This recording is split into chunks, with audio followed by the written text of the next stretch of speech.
नमस्कार दोस्तों, मैं Parasnath life high study IAS में आपका स्वागत है। आज हम लोग राजा महेंद्र प्रताप सिंह राज्य विश्वविद्यालय अलीगढ़ के बीएड थर्ड सेमेस्टर एग्जाम 2024 जो दिसंबर 2024 में एग्जाम होने की संभावना है, उसके लिए पेपर 302 अर्थात विद्यालय प्रशासन एवं प्रबंधन या स्कूल एडमिनिस्ट्रेशन एंड मैनेजमेंट का यूनिट 2 विद्यालय प्रबंधन के लिए दृष्टिकोण का प्रैक्टिस सेट 2 हल करेंगे। इसके 100 प्रश्न लगभग हल करेंगे। यहाँ से एग्जाम में प्रश्नों के आने की संभावना है, इसलिए आप लोग वीडियो को पूरा देखिएगा। पहले यूनिट वाइज, उसके बाद फुल प्रैक्टिस सेट हल करेंगे। यह पेपर 80 अंक का होगा, 75 प्रश्न दिया रहेगा, 65 प्रश्न हल करना होगा आप लोगों को, अर्थात एक प्रश्न 1.23 अंक का होगा। समय 2 घंटे अर्थात 120 मिनट का होगा। इस पेपर में पास होने के लिए आप लोगों को कम से कम 32 अंक प्राप्त करना होगा, अर्थात 26 प्रश्न सही करना होगा। दोस्तों, प्रश्नों पर आएँ, लेकिन उससे पहले प्लीज़ आप लोग वीडियो को ज़्यादा से ज़्यादा शेयर कीजिए, इससे सभी लोगों को लाभ हो सके। यदि आप लोग चैनल को सब्सक्राइब नहीं किए हैं तो चैनल को सब्सक्राइब कीजिए तथा वीडियो को लाइक और शेयर जरूर कीजिए, इससे मोटिवेशन मिलता है। आइए देखते हैं प्रश्नों को। पेपर 302 अर्थात विद्यालय प्रशासन एवं प्रबंधन, school administration and management, unit 2 विद्यालय प्रबंधन के लिए दृष्टिकोण। ये जो आप ध्यान रखना, आप लोग प्रैक्टिस सेट 2 है, ठीक है। आप डिस्क्रिप्शन में जाएंगे, लिंक आप प्लेलिस्ट 302 लिखा है, इस जगह पे क्लिक करेंगे तो इस पेपर की सारी वीडियो आपको प्रैक्टिस सेट क्रम से मिल जाएगा, ठीक है। उसके जस्ट नीचे लिंक आप प्लेलिस्ट ऑल पेपर दिया गया है, इस जगह पे क्लिक करेंगे तो सारे पेपर की सारी वीडियो आपको क्रम से मिल जाएगा। क्लियर है? यदि कोई क्यूरीज है तो 9654302596 पर मैसेज करके आप लोग पूछ सकते हैं। आइए देखते हैं प्रश्नों को। और निवेदन है आप लोगों से, प्लीज़ वीडियो को लाइक जरूर किया करें। आप लोग लाइक नहीं करते हैं। और वीडियो को शेयर करें, कॉलेज के ग्रुप या जो भी फ्रेंड है, आप लोग शेयर करेंगे, व्यू आएगा तभी हम लोग कंटिन्यू चल सकते हैं, क्योंकि बहुत मेहनत लगता है प्रश्नों को बनाने में। तो आप लोग समझिए इस बात को। आप लोग निवेदन है कि कॉलेज के ग्रुप या फिर जो भी फ्रेंड आपके बीएड कर रहे हैं सभी को शेयर कीजिए, ठीक है। कई बच्चे ऐसे सोचते हैं कि शेयर करेंगे सब पढ़ लेंगे, ऐसा नहीं है। सभी लोग देखेंगे, सभी अच्छे नंबर आए, अच्छी बात है। तो कॉलेज ग्रुप जितने लोग भी हैं अपने कॉलेज के ग्रुप में जरूर शेयर करें। निवेदन है आप लोग इतनी हेल्प करें, ठीक है। और जो फर्स्ट ईयर बच्चे हैं उन्हें भी इस चैनल के बारे में बताएं। प्रश्न है, SWOT का अर्थ है ए ताकत कमजोरी, बी अवसर व खतरा, सी ताकत कमजोरी अवसर व खतरा, डी इनमें से कोई नहीं। तो SWOT का अर्थ मतलब फुल फॉर्म पूछ रहा है। सही जवाब हो जाएगा, एक का ध्यान रखना, सी ताकत कमजोरी अवसर और खतरा। SWOT का अर्थ है, ठीक है। सी इसका सही जवाब है। एक एक शब्द का आप जो है अर्थ देख सकते हैं। SWOT का मतलब है, एस मतलब स्ट्रेंथ ताकत, डब्ल्यू मतलब कमजोरियां वीकनेस, ओ का मतलब अपॉर्चुनिटी अवसर, टी का मतलब थ्रेट, ठीक है। तो SWOT का फुल फॉर्म है स्ट्रेंथ वीकनेस अपॉर्चुनिटी थ्रेट, ठीक है। SWOT विश्लेषण आंतरिक और बाहरी ताकतों का आकलन करने और समझने में मदद करने के लिए एक रूपरेखा है जो किसी संगठन के लिए अवसर या जोखिम पैदा करता है, ठीक है। तो इसलिए SWOT का अर्थ हो गया ताकत कमजोरी अवसर व स्ट्रेंथ। इसका इंग्लिश में याद रखना, कभी हो सकता है इंग्लिश में ही पूछ ले, ठीक है। अगला प्रश्न है, SWOT में टी का अर्थ है, चारों का अर्थ हम लोग देख चुके हैं। तो एक खतरा, बी कमजोरी, सी ताकत, डी अवसर। तो SWOT में आप लोग देख चुके हैं। एस मतलब क्या था, स्ट्रेंथ, डब्ल्यू मतलब वीकनेस, ओ मतलब अपॉर्चुनिटी, टी मतलब थ्रेट खतरा, एक तरह से। तो SWOT में टी का अर्थ क्या है, सही जवाब हो जाएगा ए थ्रेट खतरा। SWOT में एस मतलब शक्तियों, वीक, डब्ल्यू मतलब वीकनेस कमजोरियों, ओ मतलब अवसर अपॉर्चुनिटी, टी मतलब खतरा थ्रेट। अगला प्रश्न है, SWOT में डब्ल्यू का अर्थ है, तो पूरा हम लोग देख ही चुके हैं। ए खतरा, बी कमजोरी, सी ताकत, डी अवसर। सही जवाब हो जाएगा 3 का बी वीकनेस कमजोरी। आप लोगों से निवेदन है कि आप लोग वीडियो को लाइक और शेयर करें, साथ ही साथ प्रश्नों का जवाब देते हुए चलें, ठीक है। SWOT में ये शक्तियों, डब्ल्यू कमजोरियों, ओ अवसरों, टी मतलब खतरों का संक्षिप्त रूप है। अगला प्रश्न है, किसी मिशन को पूरा करने में जो रोकता है वह है ए WBS, CODT। किसी मिशन को पूरा करने में जो रोकता है वह है, सही जवाब हो जाएगा ए। W मतलब वीकनेस, कमजोरी। अगला प्रश्न है, रणनीति निर्माण व चयन में सहायक है। A WOTS, B SWOTC, TWOSD, TOMS। सही जवाब हो जाएगा 5 का बी, SWOT। शोध अर्थात शोध विश्लेषण एक प्रकल्प या एक व्यावसायिक उद्यम में शामिल शक्तियों, कमजोरियों, अवसरों और खतरों के मूल्यांकन के लिए इस्तेमाल किया गया एक सामरिक योजना क्रम है। अगला प्रश्न है, SWOT विश्लेषण की सीमाएं हैं। ए मूल वृद्धि, बी सरकारी कानून, सी आर्थिक माहौल, डी उपयुक्त सभी। तो SWOT विश्लेषण की सीमाएं हैं, सही जवाब हो जाएगा डी उपयुक्त सभी। अगला प्रश्न है, यह माना जाता है कि इसकी सहायता से निर्धारित सीमा के भीतर समस्याओं की पहचान हो सकती है। वह है A SWOT, B SCA scale, C learning, D इनमें से कोई नहीं। सही जवाब हो जाएगा 7 का ए, SWOT। अगला प्रश्न है, SWOT में टी के कारक होते हैं ए 2, बी 3, सी 4, डी 5। SWOT के कारक होते हैं, सही जवाब हो जाएगा ए 2। SWOT से आशय है शक्ति, सामर्थ्य, कमजोरियां अर्थात द्वेष, अवसर और चुनौतियां। सामर्थ्य और कमजोरियां आंतरिक कारक है। ठीक है, SW उसमें क्या पूछा था, SWOT के कारक हैं तो 2 हैं, कौन कौन से, सामर्थ्य और कमजोरियां, आंतरिक कारक। अगला प्रश्न है, जिसमें हम आंतरिक रूप से मामलों को नियंत्रित व बदल सकते हैं कहलाता है। ए बाहरी कारक, बी आंतरिक कारक, सी मध्य कारक, डी इनमें से कोई नहीं। तो जिसमें हम आंतरिक रूप से मामलों को नियंत्रित व बदल सकते हैं कहलाता है, सही जवाब हो जाएगा बी आंतरिक कारक। सामर्थ्य और कमजोरियां आंतरिक कारक हैं, इस पॉइंट को ध्यान रखना। अवसर व खतरे हैं, ये बाहरी कारक, बी आंतरिक कारक, सी मध्य कारक, डी इनमें से कोई नहीं। अवसर व खतरे क्या हैं, सही जवाब हो जाएगा ए बाहरी कारक है। ठीक है, अवसर व खतरा क्या है, बाहरी कारक। लेकिन इसमें आप देख चुके हैं सामर्थ्य और कमजोरी क्या है, आंतरिक कारक। सामर्थ्य और कमजोरियां आंतरिक कारक हैं, दोनों याद रखना। अगला प्रश्न है, SWOT मैट्रिक में कोशिकाएं हैं। ए 6, बी 9, सी 5, डी 2। सही जवाब हो जाएगा बी 9। अगला प्रश्न है, व्यवसायों का विश्लेषण करने में प्रयोग की जाने वाली पद्धति है। ए TAPTB, SWOTAP, सी SWOT, सी डी QWOT।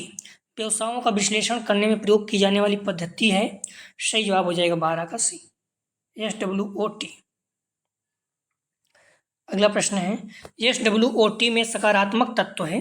एक कमजोरी, बी शक्ति व अवसर, शक्तियां व अवसर, सी संकट, डी इनमें से कोई नहीं। तो SWOT में सकारात्मक तत्व है, सही जवाब हो जाएगा 13 का बी शक्तियां व अवसर। SWOT में नकारात्मक तत्व है। ए शक्तियां, बी कमजोरी व संकट, सी अवसर, डी में से कोई नहीं। सही जवाब हो जाएगा 14 का बी कमजोरी व संकट। नकारात्मक जो है कमजोरी व संकट नकारात्मक तत्व है। अगला प्रश्न है, SWOT विश्लेषण की आवश्यकता है। ए लचीला पाठ्यक्रम बनाने में, बी PTA में, सी कुशल शिक्षक की पहचान करने में, डी उपयुक्त सभी। SWOT विश्लेषण की आवश्यकता है, सही जवाब हो जाएगा 15 का डी। अगला प्रश्न है, SWOT में ओ का अर्थ है। ए अवसर, बी कमजोरी, सी शक्तियां, डी संकट। सही जवाब हो जाएगा 16 का ए अवसर। अगला प्रश्न ध्यान रखना, SWOT का मतलब क्या है। फर्स्ट स्ट्रेंथ, W मतलब वीकनेस, O मतलब अपॉर्चुनिटी, T मतलब थ्रेट, खतरा। अगला प्रश्न है, SWOT विश्लेषण के लाभ हैं। ए विद्यालय का सशक्तिकरण, बी विद्यालय की कमजोरियों का दूर करना, सी विद्यालय के प्रगति के अवसर को बढ़ाना, डी उपयुक्त सभी। सही जवाब हो जाएगा 17 का डी उपयुक्त सभी। अगला प्रश्न है, SWOT विश्लेषण आयोजित करने के लिए प्रधानाचार्य के कौशल हैं। ये शिक्षकों व छात्रों के बीच समायोजन का कौशल, भी दूरदर्शिता कौशल, सी विद्यालय प्रबंधन शक्तियों व उनमें वृद्धि के उपाय का कौशल, डी उपयुक्त सभी। सही जवाब हो जाएगा 18 का डी उपयुक्त सभी। अगला प्रश्न है 19, TQM क्या है, मतलब फुल फॉर्म पूछ रहा है। A total quantity management, B total quality management, C total, quality, manager, D इनमें से कोई नहीं। TQM का क्या क्या है? सही जवाब हो जाएगा बी, टोटल क्वालिटी मैनेजमेंट, कुल गुणवत्ता प्रबंधन, टोटल क्वालिटी मैनेजमेंट एक प्रबंधन का सिद्धांत है जो ग्राहकों की आवश्यकताओं और संगठनात्मक उद्देश्यों को पूरा करने के लिए सभी संगठनात्मक कार्य जैसे विपणन, वित्त, डिजाइन, इंजीनियरिंग, उत्पादन व ग्राहक सेवा आदि को एकीकृत करता है। अगला प्रश्न है, एक अच्छी विपणन योजना दूरदर्शिता व डॉट डॉट प्रदान करती है। ए दिशा, बी नियंत्रण, सी सोच, डी में से कोई नहीं। तो एक अच्छी विपणन योजना दूरदर्शिता व डॉट डॉट प्रदान करती है। सही जवाब हो जाएगा ए, एक अच्छी विपणन योजना दूरदर्शिता व दिशा प्रदान करती है। ए इसका सही जवाब है। आप लोग ध्यान रखना, डिस्क्रिप्शन में जाएंगे, लिंक आप प्लेलिस्ट BD 302 दिया गया है, इस जगह पे क्लिक करेंगे तो इस पेपर की सारी वीडियो आपको क्रम से मिल जाएगी, ठीक है। या फिर आप लोग प्लेलिस्ट में जाकर देख सकते हैं सारी वीडियो क्रम से। ये दूसरा टेस्ट है, इसका पहला अगर आप नहीं देखें जाकर देख सकते हैं, ठीक है। जस्ट इसके नीचे देखेंगे अगर डिस्क्रिप्शन में तो लिंक आप प्लेलिस्ट ऑल पेपर दिया गया है, तो सभी पेपर की सभी वीडियो क्रम से मिल जाएगी यदि आप लोग वहाँ पर क्लिक करेंगे तो। अगला प्रश्न है, एक व्यापार के लिए निधि अर्थात फंड इसके माध्यम से बढ़ाई जा सकती है, और किसके माध्यम से बढ़ाई जा सकती है? ए सिर्फ इक्विटी, बी सिर्फ ऋण, सी ए बी दोनों, डी में से कोई नहीं। तो व्यापार के लिए निधि किसके माध्यम से बढ़ाई जा सकती है? सही जवाब हो जाएगा सी, अर्थात इक्विटी और ऋण दोनों से। अगला प्रश्न है, एक व्यापार के संचालन की लाभप्रदता के माप में से एक है। ए आंतरिक प्रतिफल दर, बी ऋण सेवा कवरेज, सी वर्तमान अनुपात, डी गतिशील अनुपात। सही जवाब हो जाएगा 22 का ए, आंतरिक प्रतिफल दर। अगला प्रश्न है, किसे TQM के जनक के रूप में जाना जाता है? A WE Deming, B Davis, C Watson, D Murray. सही जवाब हो जाएगा 23 का ए, WE डेमिंग। अगला ध्यान रखना, TQM आशय कुल गुणवत्ता प्रबंधन से है। इसकी अवधारणा जापान में विकसित हुई। इसे एडवर्ड डेमिंग और जोसेफ एम जुरान द्वारा प्रख्यापित किया गया था। TQM कर्मचारी और ग्राहकों पर अधिक ध्यान केंद्रित करता है। अगला प्रश्न है, ISI चिन्ह किस पर पाया जाता है? ए बिजली के सामानों पर, बी आभूषण पर, सी मसालों पर, डी इनमें से कोई नहीं। ISI चिन्ह किस पर पाया जाता है? सही जवाब हो जाएगा 24 का ए, बिजली के सामानों पर। अगला प्रश्न है, TQM की धारणा कहाँ विकसित हुई? ए चीन में, बी भारत में, सी जापान में, डी इनमें से कोई नहीं। सही जवाब हो जाएगा 25 का सी, जापान में। लगभग 100 प्रश्न है, 105 प्रश्न, तो आप लोग प्रश्नों को पूरा देखिएगा। TQM आशय कुल गुणवत्ता प्रबंधन से है। इसकी अवधारणा जापान में विकसित हुई। इसे एडवर्ड डेमिंग और जोसेफ एम जुरान द्वारा प्रख्यापित किया गया था। TQM कर्मचारियों और ग्राहकों पर अधिक ध्यान केंद्रित करता है। अगला प्रश्न है, TQM ध्यान देता है एक कर्मचारियों और ग्राहकों पर भी, अध्यापक पर, सी वकीलों पर, डी इनमें से कोई नहीं। TQM ध्यान देता है। सही जवाब हो जाएगा ए, कर्मचारियों व ग्राहकों पर। TQM कर्मचारियों और ग्राहकों पर अधिक ध्यान केंद्रित करता है। अगला प्रश्न है, TQM के महत्वपूर्ण तत्व हैं। ए निरंतर सुधार, भी तीव्र प्रतिक्रिया, सी तथ्य के आधार पर कार्रवाई, आदि डी उपयुक्त सभी। TQM के महत्वपूर्ण तत्व हैं। सही जवाब हो जाएगा डी, उपयुक्त सभी। अगला प्रश्न है, निम्न में से कौन सी TQM तकनीक 80-20 नियम का निर्धारण करती है? ए पेरेटो विश्लेषण चार्ट, बी आयत चित्र, सी पाई चार्ट, डी इनमें से कोई नहीं। तो सही जवाब हो जाएगा 28 का, ध्यान रखना आप लोग, ए पेरेटो विश्लेषण चार्ट।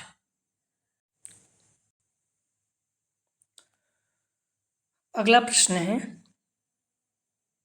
शैक्षिक प्रशासन उच्च कोटि क्या है? ए अमीर देशों में, बी गरीब देशों में, सी ध्रुवीय देशों में, डी अरब देशों में।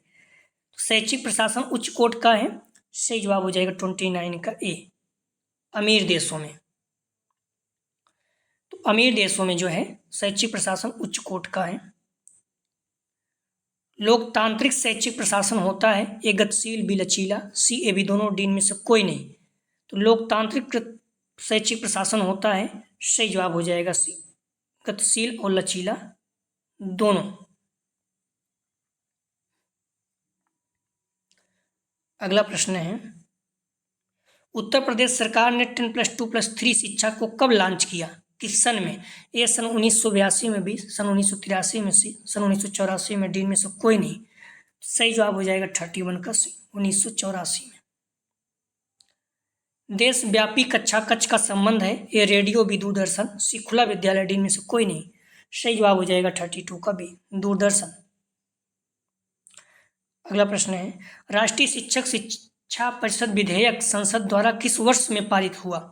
ए 1991, बी 1992, सी 1993, डी 1994। तो राष्ट्रीय शिक्षक शिक्षा परिषद विधेयक संसद द्वारा किस वर्ष में पारित हुआ? सही जवाब हो जाएगा सी, सन 1993। राष्ट्रीय शिक्षक शिक्षा परिषद अंग्रेजी national council of teacher education, लघु NCTE, भारत सरकार की संस्था है जिसकी स्थापना राष्ट्रीय शिक्षक शिक्षा परिषद अधिनियम 1993 के अंतर्गत 17 अगस्त 1995 में की गई थी। ठीक है, तो इस पॉइंट को थोड़ा सा आप लोग ध्यान रखना।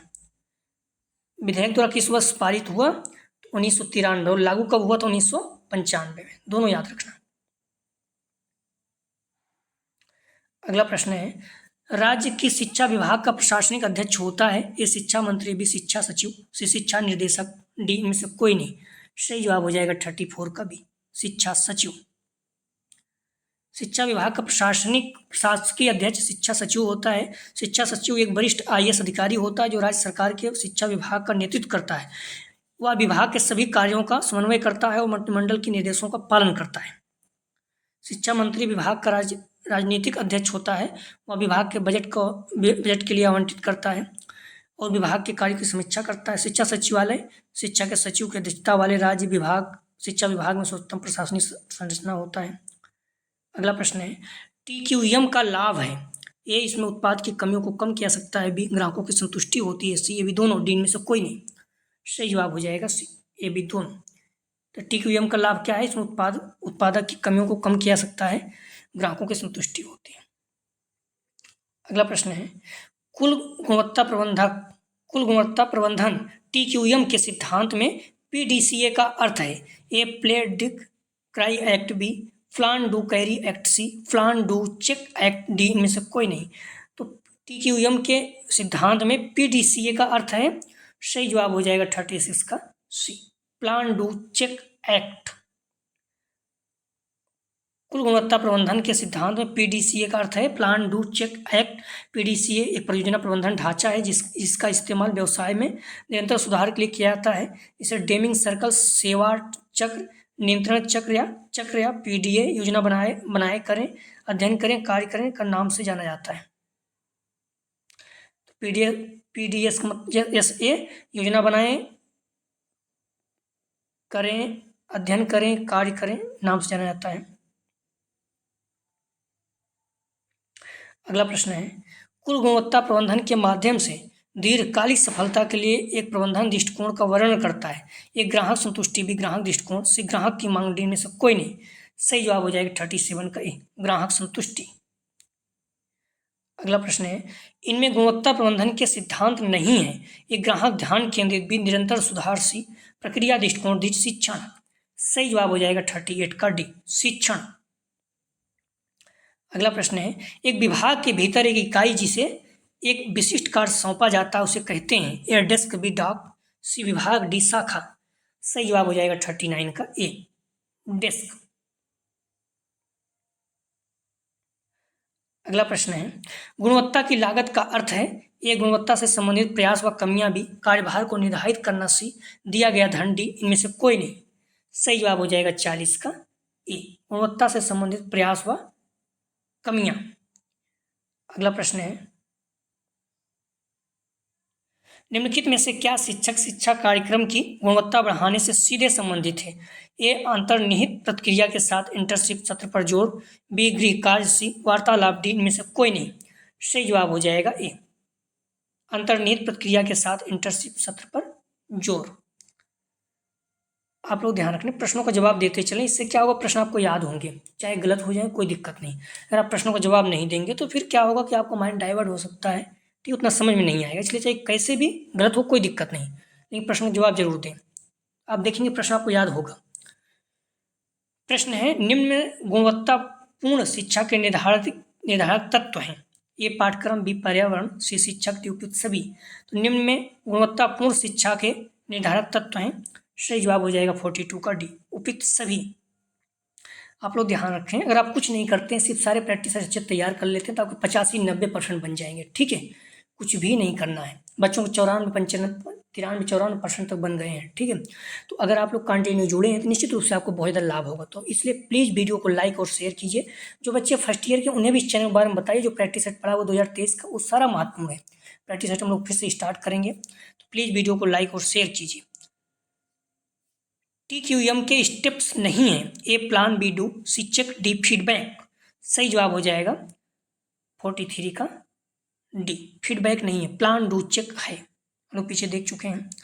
SWOT विश्लेषण का दूसरा नाम है A, SWOT matrix B, SWOT step C, SWOT board D, SWOT card.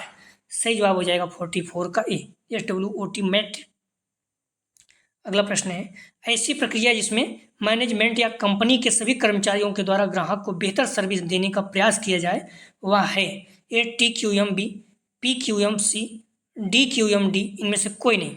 सही जवाब हो जाएगा 45 का ए, TQM। अगला प्रश्न है, SWOT विश्लेषण एक कंपनी को कराना चाहिए। SW विश्लेषण एक कंपनी को कराना चाहिए। ए 3 से 5 साल में, बी 1 से 2 साल में, सी 4 से 5 साल में, डी 7 से 8 साल में। SWOT विश्लेषण एक कंपनी को कराना चाहिए। सही जवाब हो जाएगा 46 का ए, 3 से 5 साल में। अगला प्रश्न है, व्यवसायिक नीति व रणनीतिक प्रबंधन में SAC का अर्थ है। ए रणनीतिक विश्लेषण व विकल्प बी, रणनीतिक विश्लेषण सी, सामाजिक विश्लेषण डी, इनमें से कोई नहीं। सही जवाब हो जाएगा ए, रणनीतिक विश्लेषण व विकल्प। अगला प्रश्न है, पॉलिसी शब्द की उत्पत्ति लैटिन के ग्रीक शब्द से हुई जिसका अर्थ है नागरिकता। वह शब्द है ए पॉलिटिया, बी नीति, सी पॉलिस, डी, इनमें से कोई नहीं। तो पॉलिसी शब्द की उत्पत्ति लैटिन के ग्रीक शब्द से हुई जिसका अर्थ है नागरिकता। तो वह शब्द कौन सा है? सही जवाब हो जाएगा ए, पॉलिटिया। अगला प्रश्न है, नीति प्रक्रिया से अधिक है। ए आसान, बी लचीला, सी कठोर, डी साफ। तो नीति प्रक्रिया से अधिक है, सही जवाब हो जाएगा 49 का बी, लचीला। अगला प्रश्न है, प्रबंधकों को उचित निर्णय लेने के लिए दिशा निर्देश प्रदान करता है। ए व्यापार नीति, बी जोखिम प्रबंधन, सी राष्ट्र नीति, डी, इनमें से कोई नहीं। सही जवाब हो जाएगा ए, व्यापार नीति। हम लोग 8 बजे ही सॉल्व कर रहे हैं, तो 8 बजे डेली सॉल्व करेंगे, आप लोग 8 बजे आ जाया करें। अगला प्रश्न है, नीपा को राष्ट्रीय नियोजन व प्रशासनिक संस्थान नाम कब दिया गया, किस सन में? ए 1979 में, बी सन 1976 में, सी सन 1970 में, डी सन 1980 में। तो नीपा को राष्ट्रीय नियोजन व प्रशासनिक संस्थान नाम कब दिया गया? सही जवाब हो जाएगा ए, 1979। राष्ट्रीय शैक्षिक योजना व प्रशासन संस्थान नीपा को 1979 में यह नाम दिया गया था। इससे पहले इसका नाम राष्ट्रीय कर्मचारी महाविद्यालय शैक्षिक योजना एवं प्रशासन था। नीपा नई दिल्ली में स्थित है, पूछ सकता है। अगला प्रश्न है, राज्य में प्रधानाध्यापकों व स्कूली व्याख्याओं के सेवारत प्रशिक्षण कार्यक्रम का संचालन किया जाता है। ए IASE द्वारा, बी NCTE द्वारा, सी SIERT द्वारा, डी NCTE द्वारा। तो राज्य में प्रधानाध्यापकों व स्कूली व्याख्याओं के सेवारत प्रशिक्षण कार्यक्रम का संचालन किया जाता है। सही जवाब हो जाएगा बी, NCTE द्वारा। स्थापना इसकी 1995 में हुई थी। अगला प्रश्न है, regional institute of education Ajmer का कार्यक्षेत्र किस अन्य से संबंधित नहीं है? ए उत्तर प्रदेश, बी दिल्ली, सी राजस्थान, डी महाराष्ट्र। सही जवाब हो जाएगा 53 का डी, महाराष्ट्र। अगला प्रश्न है, सन 1963 में देश में कितने क्षेत्रीय शिक्षा महाविद्यालयों की स्थापना की गई? ए 3, बी 4, सी 5, डी 6। सही जवाब हो जाएगा 54 का, ध्यान रखना, बी 4। सन 1963 में शिक्षा के 4 क्षेत्रीय कॉलेज देश के 4 क्षेत्रों में स्थापित किए गए। अगला प्रश्न है, सन 1995 में देश का 5वां क्षेत्रीय शिक्षा संस्थान कहाँ स्थापित किया गया? ए शिलांग मेघालय, बी दिसपुर असम, सी मैसूर कर्नाटक, डी भुवनेश्वर उड़ीसा। सही जवाब हो जाएगा 55 का ए शिलांग मेघालय। अगला प्रश्न है सिस्टम अप्रोच मॉडल का दूसरा नाम है ए आधुनिक संगठन सिद्धांत, बी अधिगम सिद्धांत, सी भूल का सिद्धांत, डी इनमें से कोई नहीं। सिस्टम अप्रोच मॉडल का दूसरा नाम है, सही जवाब हो जाएगा ए आधुनिक संगठन सिद्धांत। अगला प्रश्न है सिस्टम अप्रोच के कारक हैं ए निर्भरता, बी जवाबदेही, सी परिणाम, डी उपयुक्त सभी। सही जवाब हो जाएगा 57 का डी उपयुक्त सभी। अगला प्रश्न है हेनरी फ्यूल प्रबंधन के निम्नलिखित में से किस स्कूल से संबंधित हैं? ए मॉडर्न स्कूल, बी शास्त्रीय स्कूल, सी नॉर्मल स्कूल, डी इनमें से कोई नहीं। हेनरी फ्यूल प्रबंधन के निम्नलिखित में से किस स्कूल से संबंधित हैं? सही जवाब हो जाएगा बी शास्त्रीय स्कूल से। अगला प्रश्न है प्रबंधन के व्यक्तिवाद नहीं सहयोग सिद्धांत के अनुसार प्रतिस्पर्धा को डॉट डॉट से प्रतिस्थापित किया जाना चाहिए। ए समन्वय, बी सहयोग, सी प्रबंधन, डी में से कोई नहीं। सही जवाब हो जाएगा 59 का बी सहयोग। अगला प्रश्न है निम्नलिखित में से डॉट डॉट प्रबंधन के 4 कार्यों की पहचान करने वाले पहले व्यक्ति थे? A Henry fuel, B Skinner, C Watson, D में से कोई नहीं। सही जवाब हो जाएगा 60 का ए हेनरी फ्यूल। अगला प्रश्न है प्रशासन का सामान्य सिद्धांत किसकी अभिव्यक्ति है? ए टेलर, बी वाटसन, सी हेनरी फ्यूल, डी में से कोई नहीं। सही जवाब हो जाएगा सी हेनरी फ्यूल। अगला प्रश्न है कार्यालय को विद्यालय का नाड़ी संस्थान कहा है? ए रायवर्न, B Watson, C David De Morgan. सही जवाब हो जाएगा ए रायवर्न। प्रबंधन के सिद्धांत कैसे बनते हैं? ए अवलोकन व प्रयोग द्वारा, बी अनुभवों द्वारा, सी विज्ञान प्रयोगशाला में, डी इनमें से कोई नहीं। प्रबंधन के सिद्धांत कैसे बनते हैं? सही जवाब हो जाएगा ए अवलोकन व प्रयोग द्वारा। अगला प्रश्न है फ्यूल के कार्य विभाजन के सिद्धांत को निम्नलिखित प्रकार के कार्य पर लागू किया जा सकता है? ए तकनीक, बी प्रबंध की, सी ए बी दोनों, डी में से कोई नहीं। सही जवाब हो जाएगा 64 का सी ए बी दोनों, तकनीक व प्रबंधन की दोनों। अगला प्रश्न है समय तालिका के निर्माण में ध्यान रखना चाहिए? ए विषयों के क्रम का, बी छात्रों की थकावट का, सी समय चक्रों के क्रम का, डी उपयुक्त सभी। सही जवाब हो जाएगा डी उपयुक्त सभी। अगला प्रश्न है डंडा छोटा बालक बिगड़ा के आधार पर अनुशासन की किस अवधारणा की जन्म मिला? ए दमनात्मक, बी प्रभावात्मक, सी मुक्तात्मक, डी में से कोई नहीं। तो डंडा छोटा बालक बिगड़ा के आधार पर अनुशासन की किस अवधारणा की जन्म मिला? सही जवाब हो जाएगा 66 का ए दमनात्मक। मतलब ये माना गया कि डंडा अगर हटाओगे बालक बिगड़ जाएगा, तो दमनात्मक मतलब उससे बहुत ज़्यादा अनुशासन में रखना है, दबाव में रखना। अगला प्रश्न है अनुशासन की आधुनिक अवधारणा के समर्थक हैं? ए ड्यूबी, बी रूसो, सी पेस्टोलॉजी, डी उपयुक्त सभी। अनुशासन की आधुनिक अवधारणा के समर्थक हैं। सही जवाब हो जाएगा 67 का डी उपयुक्त सभी। अगला प्रश्न है विद्यालय एक सामाजिक संस्था है या कथन है? ए ड्यूबी का, बी रूसो का, सी वाटसन का, डी में से कोई नहीं। सही जवाब हो जाएगा 68 का ए जॉन ड्यूबी का। विद्यालय एक सामाजिक संस्था है, किसने कहा? तो जॉन ड्यूबी ने। अगला प्रश्न है वैज्ञानिक प्रबंध से लाभों में होती है? ए वृद्धि, बी कमी, सी इनमें से कोई प्रभाव नहीं, डी में से कोई नहीं। तो वैज्ञानिक प्रबंधन से लाभों में होती है। सही जवाब हो जाएगा 69 का ए वृद्धि। अगला प्रश्न है वैज्ञानिक प्रबंध से उपभोक्ता का होता है? ए शोषण, बी लाभ, सी हानि, डी में से कोई नहीं। वैज्ञानिक प्रबंधन से उपभोक्ता का होता है। सही जवाब हो जाएगा बी लाभ। अगला प्रश्न है प्रबंध के सिद्धांत हैं? ए गतिशील, बी लोचशील, सी सार्वभौमिक, डी उपयुक्त सभी। तो प्रबंध के सिद्धांत हैं। सही जवाब हो जाएगा डी उपयुक्त सभी। प्रशासनिक प्रबंध के प्रस्तुतकर्ता थे? ए टेलर, बी फ्यूल, सी टेरी, डी में से कोई नहीं। सही जवाब हो जाएगा बी फ्यूल। हेनरी फ्यूल ने प्रबंध के 14 सिद्धांत प्रतिपादित किए। अगला प्रश्न है वैज्ञानिक प्रबंध के पिता हैं? ए टेलर, बी वाटसन, सी मॉर्गन, डी में से कोई नहीं। सही जवाब हो जाएगा ए टेलर। फ्रेडरिक विस्टलो टेलर को वैज्ञानिक प्रबंधन का जनक माना जाता है। वे एफ.डब्ल्यू. टेलर के नाम से अधिक प्रसिद्ध हैं। वे अमेरिका के मैकेनिकल इंजीनियर थे जिन्हें औद्योगिक दक्षता में सुधार के विविध अध्ययन किया। वैज्ञानिक प्रबंध का मूलाधार है ए मानसिक क्रांति भी, पारिश्रमिक सी, देश की क्रांति डी, इनमें से कोई नहीं। तो वैज्ञानिक प्रबंध का मूल आधार है, सही जवाब हो जाएगा 74 का ए, मानसिक क्रांति। यदि किसी प्रश्न संदेह तो आप लोग कमेंट सेक्शन में बता सकते हैं, फिर से चेक किया जाएगा। ठीक है, अपने तरफ से पूरा कोशिश किया गया है कि प्रश्नों का जवाब सही हो। अगला प्रश्न है, हेनरी फ्योल का जन्म हुआ था A Japan, B France, C America, D Germany. Henri Fayol का जन्म हुआ था, सही जवाब हो जाएगा 75 का, ध्यान रखना बी फ्रांस। हालांकि कहीं कहीं इस्तांबुल भी आ रहा है, तो फ्रांस इसमें जो विकल्प है उसके अनुसार सही है। ठीक है, हेनरी फ्योल 29 जुलाई 1841 और मृत्यु जो है 19 नवंबर 1925। फ्रांस के खनन इंजीनियर तथा प्रबंधक सिद्धांतकार थे। कुछ जगहों पर ध्यान रखना, अगर आप देखोगे तो हेनरी फ्योल का जन्म 1841 में औद्योगिक क्रांति के महान विस्फोटक के बीच कॉन्स्टेंटिनोपल, अब इस्तांबुल के एक उपनगर में है, हुआ था, माना जाता है। ठीक है, लेकिन ज़्यादातर जगह फ्रांस माना जाता है, फ्रांस सही है। अगला प्रश्न है, वैज्ञानिक प्रबंध में उत्पादन होता है ए अधिकतम, बी सामान्य, सी निरंतर, डी में से कोई नहीं। सही जवाब हो जाएगा 76 का ए, अधिकतम। अगला प्रश्न है, जो किसी समस्या को स्टेप बाय स्टेप हल करता है उसे कहा जाता है ए एल्गोरिथम, बी प्लान, सी लिस्ट, डी में से कोई नहीं। सही जवाब हो जाएगा ए एल्गोरिथम।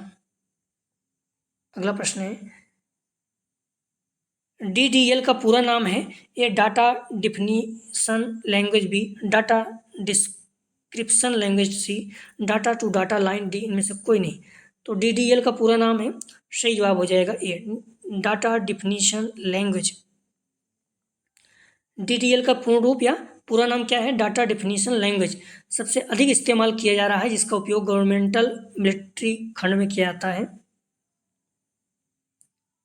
अगला प्रश्न है, इंफॉर्मेशन फ्लो चार्ट प्रस्तुत करता है। ये सिस्टम को ग्राफिकल प्रस्तुत करना, बी सिस्टम को स्लो करना, सी सिस्टम को डिसाइज करना, डी इनमें से कोई नहीं। तो इंफॉर्मेशन फ्लो चार्ट प्रस्तुत करता है, सही जवाब हो जाएगा ए सिस्टम को ग्राफिकली प्रस्तुत करना। अगला प्रश्न है, निम्न में से सिस्टम एनालिसिस के लिए उपयोग किया जाता है। A flow chart, B decision table, C A B दोनों, डी में से कोई नहीं। तो निम्न में से सिस्टम एनालिसिस के लिए उपयोग किया जाता है, सही जवाब हो जाएगा सी फ्लो चार्ट, डिसीजन टेबल दोनों। प्रबंधन क्षेत्र में प्रस्तुत संक्षिप्त शब्द पोस्टकॉर्ब में आर का अर्थ है। ए रिपोर्टिंग, बी रेट, सी रिजल्ट, डी में से कोई नहीं। सही जवाब हो जाएगा ए रिपोर्टिंग। PDCA का दूसरा नाम है ए शेवार्ड साइकिल, बी राइट साइकिल, सी लेफ्ट साइकिल, डी इनमें से कोई नहीं। PDCA का दूसरा नाम है, सही जवाब हो जाएगा ए शेवार्ड साइकिल।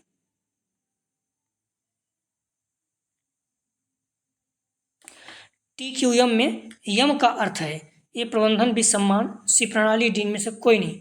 TQM में यम का अर्थ है, सही जवाब हो जाएगा ए प्रबंधन, मैनेजमेंट। अगला प्रश्न है, TQM प्रोसेस में मुख्य भूमिका रहती है। A PDCA cycle, B ABC cycle, C BPD cycle, D इनमें से कोई नहीं। सही जवाब हो जाएगा T4 का ए PDCA साइकिल। अगला प्रश्न है, PDCA साइकिल का प्रथम चरण है A plan, B do, C act, D check. सही जवाब हो जाएगा 85 का ए प्लान। अगला प्रश्न है, शिक्षा में TQM से संबंधित संस्थान नहीं है। A NCERT, B NCTEC, UGC, D नाटा। तो शिक्षा में TQM से संबंधित संस्थान नहीं है, सही जवाब हो जाएगा डी नाटा। अगला प्रश्न है, राष्ट्रीय शिक्षा नीति 1986 ने शिक्षक प्रशिक्षण में गुणवत्तापूर्ण सुधार करने के लिए स्थापित करने पर बल दिया। ए डाइट, BCT, सी IASE, डी उपयुक्त सभी। सही जवाब हो जाएगा 87 का डी उपयुक्त सभी। अगला प्रश्न है, SEQI का अर्थ है ए स्कूल शिक्षा गुणवत्ता सूचकांक, बी स्कूल पाठ्यक्रम गुणवत्ता सूचकांक, सी राज्य शिक्षा गुणवत्ता सूचकांक, डी इनमें से कोई नहीं। सही जवाब हो जाएगा 88 का ए स्कूल शिक्षा गुणवत्ता सूचकांक। अगला प्रश्न है, TQM का प्रयोग किया जा रहा है। ए दफ्तर में, बी इंजीनियरिंग में, सी कंपनी में, डी उपयुक्त सभी में। तो TQM का प्रयोग किया जा रहा है, सही जवाब हो जाएगा डी सभी, दफ्तर, कंपनी, इंजीनियरिंग, हर जगह। TQM क्या है, इन सारी चीज़ों को आपको पता है। SWOT क्या है, ये दोनों चीज़ें आपको अच्छे से पता होनी चाहिए हर तरह से। प्रश्न है TQM लागू करने के लिए संगठन के व्यक्तियों में होना चाहिए ए तालमेल भी दोस्ती, सी प्रशिक्षण, डी इनमें से कोई नहीं। TQM लागू करने के लिए संगठन के व्यक्तियों में होना चाहिए, सही जवाब हो जाएगा ए तालमेल। प्लीज़ आप लोग वीडियो को लाइक और शेयर कीजिए। कॉलेज ग्रुप या जो भी फ्रेंड आपके हैं आप लोग शेयर नहीं करते हैं, तो निवेदन है कि आप लोग शेयर करें। कॉलेज के ग्रुप में तो आप शेयर करना ही होगा, जिससे सभी बच्चों को लाभ भी हो और व्यू आए तो मोटिवेशन मिले। ठीक है, तो आप लोग निवेदन है कि आप लोग शेयर कीजिए प्लीज़। प्रश्न है TQM को विकसित किया ए वर्नर ने, बी विलियम डेमिंग ने, सी वाटसन ने, डी मोरे ने। तो TQM को विकसित किया, सही जवाब हो जाएगा बी विलियम डेमिंग। अगला प्रश्न है TQM विकसित हुआ सन 1980 बी, सन 1981 सी, सन 1990 डी, सन 1991। TQM विकसित हुआ, सही जवाब हो जाएगा ए सन 1980 में। TQM में क्यू का अर्थ है ए गुणवत्ता, बी महानता, सी मात्रा, डी में से कोई नहीं। TQM में क्यू का अर्थ है टोटल क्वालिटी मैनेजमेंट, सही जवाब हो जाएगा 93 का ए क्वालिटी, गुणवत्ता, टोटल क्वालिटी मैनेजमेंट। क्यू का मतलब क्वालिटी, टी का मतलब टोटल, एम का मतलब मैनेजमेंट, तीनों पता होना चाहिए। अगला प्रश्न है TQM के लाभ हैं ये आज के बदलते बाजारों के उपयुक्त, बी सतत प्रक्रिया, सी एक ग्राहक केंद्रित दृष्टिकोण, डी उपयुक्त सभी। TQM के लाभ हैं, सही जवाब हो जाएगा 94 का, 94 का सही जवाब हो जाएगा डी उपयुक्त सभी। आज के बदलते बाजारों के उपयुक्त, सतत प्रक्रिया और एक ग्राहक केंद्रित दृष्टिकोण, तीनों। अगला प्रश्न है यूनेस्को ने अपनी रिपोर्ट में TQM के स्तंभ दिए ए 4 बी 3 सी 2 डी 5। यूनेस्को ने अपनी रिपोर्ट में TQM के स्तंभ दिए, सही जवाब हो जाएगा ए 4। संपूर्ण सुधार के 4 आर मतलब 4 आर किसके द्वारा दिए गए थे A Jack L Hoffman, B Deming, C Watson, D Lewin. सही जवाब हो जाएगा 96 का, ध्यान रखना ए जैक एल हॉफमैन। अगला प्रश्न है TQM का सिद्धांत नहीं है A IQB customer focus, C employee involvement, D techniques. TQM का सिद्धांत नहीं है, सही जवाब हो जाएगा 97 का ए IQ। TQM के सिद्धांत हैं ए कम्युनिकेशन, बी डिसीजन मेकिंग, सी टूल्स, डी उपयुक्त सभी। तो TQM के सिद्धांत हैं, सही जवाब हो जाएगा डी उपयुक्त सभी। करीब 105 क्वेश्चन हैं। आप लोग वीडियो को लाइक करें और शेयर जरूर किया करें, ठीक है। क्लास समाप्त होने के बाद ही चाहे कॉलेज ग्रुप या जो भी बच्चे BEd कर रहे हैं सभी को शेयर करें। अगला प्रश्न है इनमें से कौन सा नए 7 प्रबंधन कार्य उपकरणों में से एक नहीं है ए हिस्टोग्राम, बी मैट्रिक्स, सी सदृश रेखा चित्र, डी इनमें से कोई नहीं। तो कौन सा नए 7 प्रबंधन उपकरणों में से एक नहीं है, सही जवाब हो जाएगा ए हिस्टोग्राम, मैट्रिक्स सदृश रेखा चित्र है। अगला प्रश्न है इनमें से किस ISO 14000 श्रृंखला मानक में पर्यावरण प्रदर्शन मूल्यांकन के दिशा निर्देश शामिल हैं ए ISO 14004, बी ISO 14001, सी ISO 14031, डी ISO 14010। इनमें से किस ISO 14000 श्रृंखला मानक में पर्यावरण मूल्यांकन के दिशा निर्देश शामिल हैं, सही जवाब हो जाएगा सी ISO 14031। अगला प्रश्न है स्कूल शिक्षा में गुणवत्ता का पहला प्रयास EDI के माध्यम से किया गया ए 2005-6, बी 2006-7, सी 2007-8, डी में से कोई नहीं, सही जवाब हो जाएगा ए 2005। अगला प्रश्न है SWOT के प्रबंधक निवासी थे ए अमेरिका के, बी चीन के, सी फ्रांस के, डी में से कोई नहीं, सही जवाब हो जाएगा ए अमेरिका के। शिक्षा में संपूर्ण गुणवत्ता प्रबंधन द्वारा शिक्षा व्यवस्था में गुणवत्ता नियंत्रण के माध्यम से सतत सुधार किया जाता है। कथन है ए वाटसन, बी मोरे, सी स्विफ्ट, डी हार्वे। सही जवाब हो जाएगा 103 का सी स्विफ्ट। अगला प्रश्न है IQM पर लिखी गई यूनेस्को की रिपोर्ट का नाम है A learning the treasure within, B UNESCO diary, C learning diary, D में से कोई नहीं, सही जवाब हो जाएगा A learning the treasure within. अगला प्रश्न है संपूर्ण गुणवत्ता प्रबंधन के मूल तत्व हैं ए सतत सुधार की प्रतिबद्धता बी, गुणवत्ता हेतु प्रतिबद्धता सी, एक दल के रूप में कार्य करने की प्रतिबद्धता डी, उपयुक्त सभी संपूर्ण गुणवत्ता प्रबंधन के मूल तत्व हैं। सही जवाब हो जाएगा डी, उपयुक्त सभी। कुछ प्रश्न है, इसका जवाब आप लोग जरूर दें, एग्जाम में सीधे सीधे आ सकते हैं। नेता पैदा होते हैं, बनाए नहीं जाते, या नेतृत्व के किस सिद्धांत से संबंधित है? ए व्यवहारवादी सिद्धांत, बी गुण सिद्धांत, सी परिस्थितिजन्य सिद्धांत, डी इनमें से कोई नहीं। अगला प्रश्न है, किस सिद्धांत के अनुसार नेतृत्व बहुआयामी होता है? ए परिस्थितिजन्य सिद्धांत, बी व्यवहारवादी सिद्धांत, सी प्रबंधकीय ग्रिड सिद्धांत, सी महान व्यक्ति सिद्धांत। अगला प्रश्न है, निम्नलिखित में से कौन सी एक परिवर्तनकारी नेता की विशेषता है? ए यथास्थिति बनाए रखना, बी बदलाव से बचना, सी अन्यायों को परिणाम प्राप्त करने के लिए प्रेरित करना, डी हर कार्य का सूक्ष्म प्रबंधन करना। अगला प्रश्न है, एक आदर्श प्रधानाध्यापक का कर्तव्य है? ए संस्थागत प्रशासन, बी विद्यालय बजट, सी अनुशासन बनाए रखना, डी उपयुक्त सभी। अगला प्रश्न है, निम्नलिखित में से कौन सी सुविधा प्रदाता के रूप में शिक्षक की भूमिका है? ये छात्रों को जानकारी निर्देशित करना, बी छात्रों को उनकी सीखने की प्रक्रिया में मार्गदर्शन करना, सी छात्रों को गलतियों के लिए दंडित करना, डी केवल पाठ आधारित शिक्षा पर ध्यान केंद्रित करना। शिक्षक की जवाबदेही पर किसने बल दिया? ये शिक्षा आयोग, बी माध्यमिक शिक्षा आयोग, सी राष्ट्रीय शिक्षा आयोग 1986, डी में से कोई नहीं। प्रबंधन का हृदय कहते हैं? ए प्रेरणा को, बी अधिगम को, सी शिक्षण को, डी छात्रों को। आप लोग ध्यान रखना, डिस्क्रिप्शन में जाएंगे, लिंक आप प्लेलिस्ट 302 दिया गया है, जहाँ पे क्लिक करेंगे तो इस पेपर की सारी वीडियो आपको क्रम से मिल जाएगी। जस्ट इसके नीचे लिंक आप प्लेलिस्ट ऑल पेपर दिया गया है, वहाँ पर क्लिक करेंगे तो सारे पेपर की सारी वीडियो क्रम से मिल जाएगा। यदि कोई क्वेरी है 9654302596 मैसेज कर सकते हैं, पूछ सकते हैं। अगला जो प्रैक्टिस सेट हल करेंगे यूनिट 3 इसी का, अर्थात पेपर 302 विद्यालय प्रशासन एवं प्रबंधन, इसका यूनिट 3 शैक्षिक प्रशासन की अवधारणा, कंसेप्ट ऑफ एजुकेशन एडमिनिस्ट्रेशन। ठीक है, तो इसका हल करेंगे। तो आप लोग प्लीज़ वीडियो को लाइक और शेयर कीजिए। कॉलेज के रूप में जो भी फ्रेंड आपके बीएड कर रहे हैं सभी लोगों को लाभ हो सके। आप लोग ध्यान रखना, जुड़े रहेंगे तो 85 से 90% नॉर्मली बन जाएगा। कुछ नहीं करना, सिर्फ जो प्रैक्टिस सेट है सारे सॉल्व कर डालिए बस। बार बार देखिए, कहीं आ रहे हैं जा रहे हैं कॉलेज या फिर कहीं भी ब्लूटूथ लगाकर या फिर ईयरफोन लगाकर सुनते रहें बस। ठीक है, सारे प्रश्न आपको याद हो जाएंगे। और जो फर्स्ट ईयर बच्चे उन्हें भी इस चैनल के बारे में बताएं, तो प्लीज़ वीडियो को लाइक और शेयर जरूर करें। वीडियो देखने के लिए धन्यवाद दोस्तों।